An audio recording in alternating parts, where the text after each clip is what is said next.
proper focus on Christ leads us to do things that we think are impossible.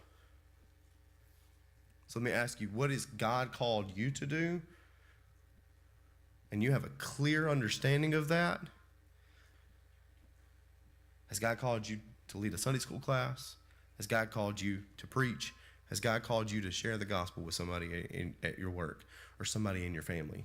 I'll tell you right now, the answer is yes to that. God calls every one of us to something that we feel is above our heads.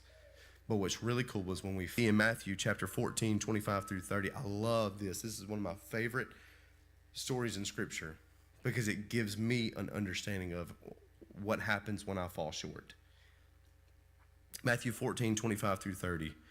And in the fourth watch of the night, people saw him walking on the sea. They were terrified and said, "It's a ghost!" And they cried out in fear. But immediately Jesus spoke to them, saying, "Take heart, it is I. Do not be afraid." And Peter answered him, "Lord, if it is you, command me to come to you on the water." And he said, "Come." So Peter, don't miss this, he got out of the boat and walked on water and came to Jesus. Here's where Peter messed up. When Peter saw the wind, he was afraid. And beginning to sink, he cried out, "Lord, save me." Peter, middle of a sea, he was to the impossible thing that Christ has called him to do. And what does he do? He walks. Two people have walked on water in all of eternity, Jesus and Peter. Peter did not begin to sink while he was looking at Christ.